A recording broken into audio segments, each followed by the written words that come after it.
Is the NBC television network.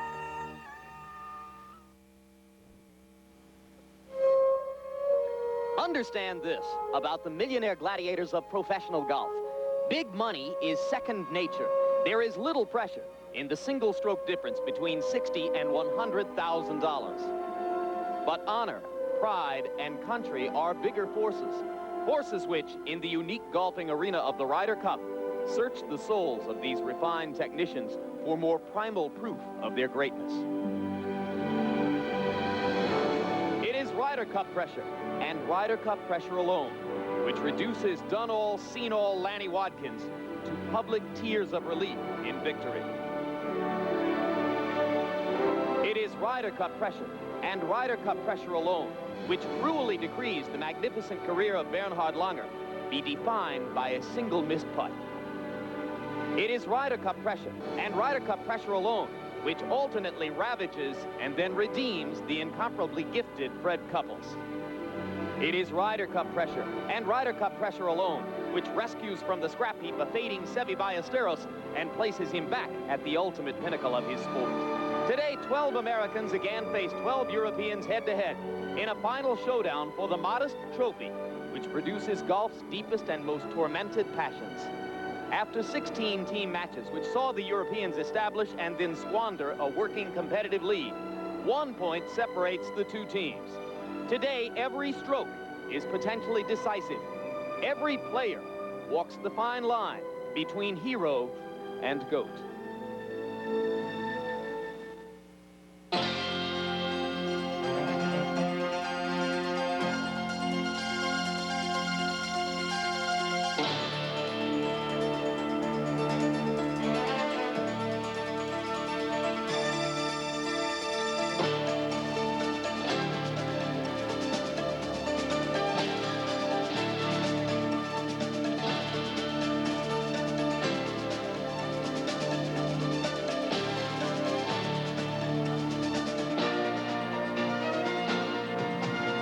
NBC Sports presents the 30th Ryder Cup matches.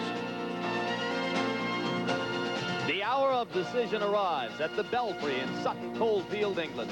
The third and final day of golf's most gut-wrenchingly competitive event, amid an atmosphere which is this sport's time-honored answer to the international tension and triumph of the Olympic Games. We bring you back across the Atlantic for the climactic drama of the Ryder Cup. Hello again, everybody. I'm Jim Lampley, along with NBC Sports golf expert and former two-time Ryder Cup player Johnny Miller. We are live now as we get ready for what has become, Johnny, a recent tradition in the Ryder Cup, that the players in the singles matches take individual responsibility for deciding the ultimate destination of the Cup. For some of them, a once-in-a-lifetime experience. That's very true, and there's no pressure like Ryder Cup pressure. We've talked about that the last couple, days here in England, and as a player, there's nothing that exposes your heart and your soul like match play, and when you combine that with playing for your country, for your teammates, it's excruciatingly wonderful sometimes and painful sometimes. Indeed, and when we left you yesterday, you know that the big story here was the possibility that because of a foot injury, Sam Torrance of Scotland would not be able to play for Europe today. American captain Tom Watson had to make the difficult decision to place a single name, the name of one American player unknown to us at that time, in an envelope as the one to be eliminated from the lineup if Torrance couldn't play. That turn of events has now panned out. Torrance will not play today. The name of the American player in the envelope, surprisingly to many, was Lanny Wadkins. Both teams are given a half point for the match, which is called a halve. But Johnny Miller, with Lanny out, this is a major change in the competitive atmosphere. It is. Lanny is a real gun, especially head-to-head, mano a mano.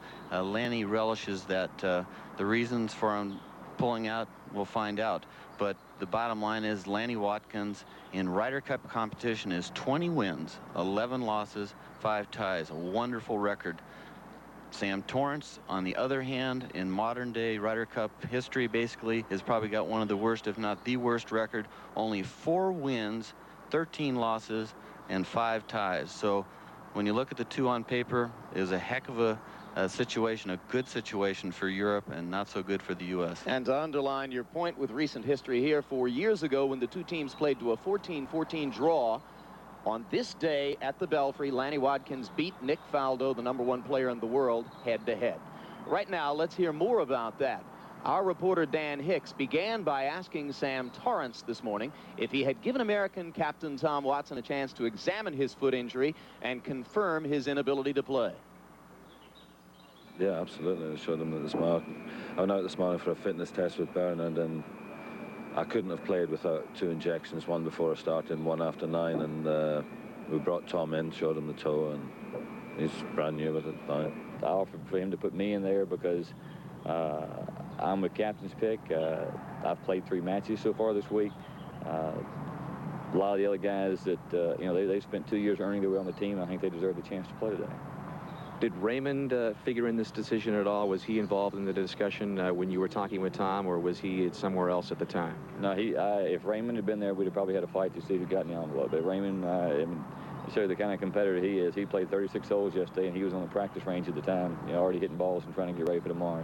When I told Lanny, he was pretty nonchalant about it, but about a half hour later he said, Tom, I didn't realize how much this is going to hurt. But on the other note, I told my team, I thought about it, and I told my team, and I said, when you're out there having a little bit of a problem out there today, just think about Lanny Wadkins and what type of fighter he is, and that'll help you get through that tough spot. All right, so the match lineup changes slightly, as you will see.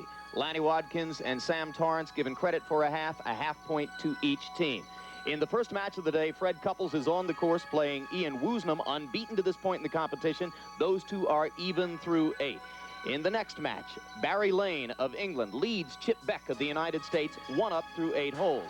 Another advantage for Europe in the following match, as Colin Montgomery of Scotland is 1 up on U.S. Open champion Lee Janzen through 7 holes. Corey Pavin is on the course with red-hot Peter Baker of England. Both were brilliant yesterday. They are even through 5. John Cook, risen from the dead yesterday, even through 4 with Joachim Hegman, the 24-year-old rookie from Sweden. Payne Stewart, who played so well yesterday, 2 up through 2 holes against Mark James of Great Britain. Davis Love III, even through 2 holes with Italian rookie Constantino Rocca of Italy. And the man who steps in for Wadkins to play Seve Ballesteros, Jim Gallagher Jr., is 1 up on Seve through 1 hole. Raymond Floyd, the man to whom Wadkins referred, will be playing Jose Maria Olazabal. Tom Kite against Bernhard Langer, and in the anchor match, which could decide the fate of the Cup, Paul Azinger of the United States will be taking on Nick Faldo. Those are the matchups you'll be watching today. Here are the point standings to this moment, with the addition of a half point to each team this morning. The United States has 8, Europe has 9, the U.S. needs 14 points to keep the Cup, Europe needs 14.5 to win it. To the 10th tee, and Ian Woosnam against Fred Couples. He's hitting first, laying up. This match is even. Each player +1 through the front 9. Couples birdied 1 to go 1 up. He bogeyed 2, and Woosnam parred to put the match even. Been even since. Couples had 14 putts on the front side. The key question here, Bob Trumpy, Freddie played so miserably yesterday. Any better today? Much more deliberate, Jim. Freddie's laying up too. Freddie is much more deliberate today, really taking his time, concentrating.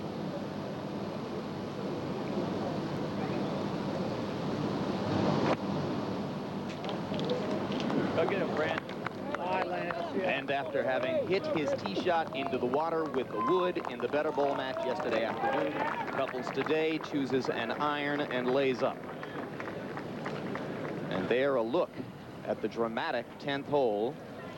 To many, the critical hole on the golf course, a 267-yard par 4, actually plays a little bit shorter than that, and the tempting decision for every player, the question of whether to try to drive the green across the water or then to lay up and play with a wedge. Johnny Miller, let's look at some of the critical holes. You can see here, this is the 6th hole on the golf course, and of course we see this lake on the left. There's also a lake on the right. It's a key hole right here, par 4, of course, 396 yards. You want to hit it right in this area right here, and that leaves you a short iron to the green. There is water left and a bunker right. Smallish green, about 4,500 square feet. It's a very good driving hole. 8th hole, par 4, 456 yards. You can see it's a big hole, and this lake on the left has gotten a bunch of balls this week. The guys are hitting it down the right side here with the draw. And if you can hit a good tee shot, leaves you with the middle iron. Some of the longer hitters, maybe 6-7 iron to a green. You got to cross this little creek here in case you hit it in the rough. Smallish green again, a raised green. You got to avoid these 3 bunkers. 9th hole, par 4, 429 yards. You can see right here, very tight hole. This bunker, you got to cross this little water here. It doesn't really come into play for a pro, but these trees on the right get a lot of golf balls, and this bunker here is positioned perfectly. So you got to hit a drive right in the neck of the hole here, and now you've got a very difficult second shot. A couple bunkers here in play in the water. 10th hole, what a great hole. It really plays from the tee. If you don't go this direction, you go straight at the green, it really only plays about 240 yards. A lot of guys hit 8 iron right here and then a little stand wedge to the green. Many players might be tempted. Wonderful hole. 17th hole, par 5, 567 yards. Again, dogleg right. This trap right here gets a lot of balls. This bunker right here, it's perfectly positioned. A long hitter can carry this bunker and hit in this area right here, and from there you can reach the green. If you hit it in the bunker, now you have to worry about this little cross creek and try to lay it up here or back short of the creek, and from there leaves you a wedge, or if you're behind the creek, a 7 iron to a fairly open green but guarded by 2 bunkers. And now the 18th hole, probably one of the great finishing holes in the whole game of golf. A diagonal fairway. You got to cross this water here. The Americans have had nothing but trouble with this hole. You want to aim at this trap here, this bunker with a 3-wood or a driver, and hit it in this area with the driver, and it leaves you a long second shot again over water. If you're in the rough, you got to worry about this water right here to a very, very large 3-tiered green. Water's in play and the bunkers are in play. Jim Gallagher Jr. of the United States playing against Seve Ballesteros of Spain. Second shot on the par 4 second hole.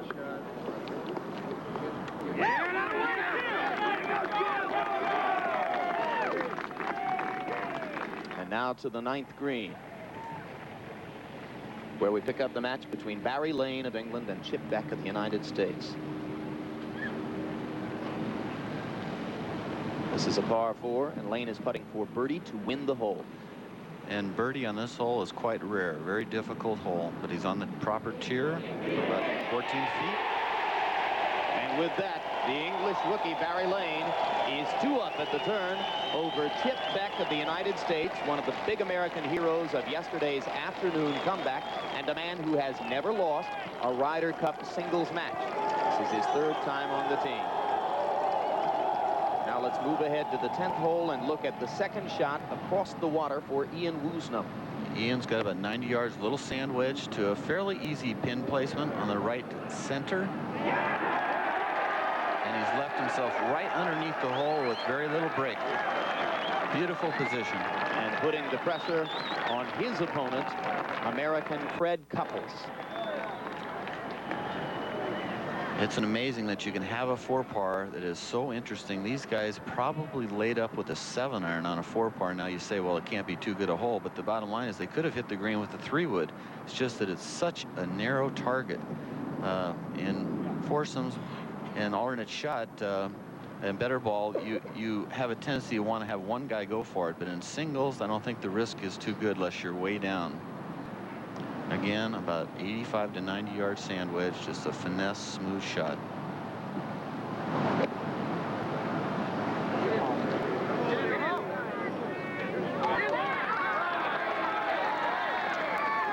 Not bad, straight uphill from there. To the 8th, Colin Montgomery for birdie. Montgomery to this point 1 up on Lee Janzen.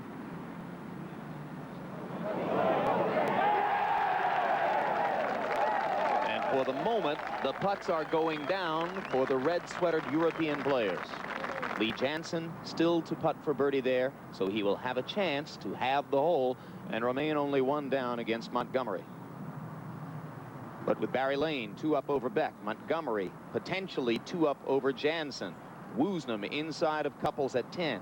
For the moment, things are going very well for the Europeans. Gentlemen, I might make note here for Fred Kleppels. He's taken an awful lot of time over putts today. Been very, very deliberate. Seemed to be bothered at the ninth. Had a tough putt. Stood around for a good 45 seconds before he was ready. But I think in Fred Kleppels' case, that's a plus. He gathers himself here, John. I think you're absolutely right. He has, you look on his face, you can tell a lot by how Fred Kleppels is doing by just the look in his eyes and the expression. And he is focused. He's come to play today. Last 2 days, at times, it looked like, you know, maybe he just wasn't all there. Something was going on inside his head. But it's an uphill putt from about 14 feet. It breaks very, very little from here. It's a green light putt. He could make this putt.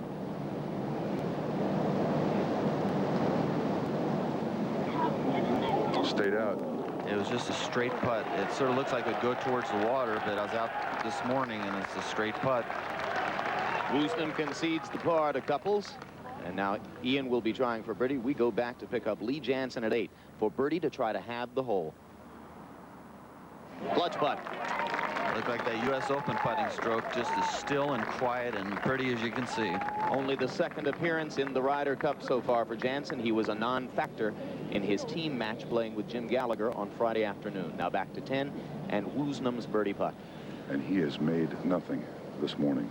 Absolutely nothing. This putt's just outside right edge. You got to hit the right speed. Not a hard putt.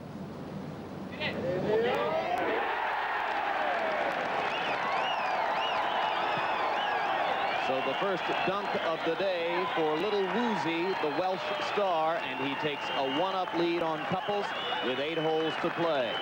Just to remind you, you are watching match play. Every hole a competition in itself. Simply put, the man who wins the most holes wins the match. We'll be back for the Ryder Cup right after these messages. The PGA of America's 23,000 golf professionals are proud to help bring you the Ryder Cup. Here is the Subaru Legacy L sedan that you can lease for $199 a month. Here is the Subaru Legacy L sedan that you can buy with up to $3,000 in savings. Both come equipped with features like 4-wheel disc brakes, driver's side airbag, air conditioning, and power windows, mirrors, and door locks. So come into a Subaru dealer and test drive a new Legacy, like the one here that you can lease for only $199 a month. Or was that the one you can buy with up to $3,000 in savings? Anyway, you better hurry. This is a limited time offer. What's IBM doing for customers these days? Ask Nordic Track. We get orders 24 hours a day, so our systems have to be up all the time. IBM makes sure they are. Ask Callaway Golf. IBM computers helped us start growing. Now their consultants help us manage our growth. Ask Nike. We wanted a laptop on the leading edge of technology.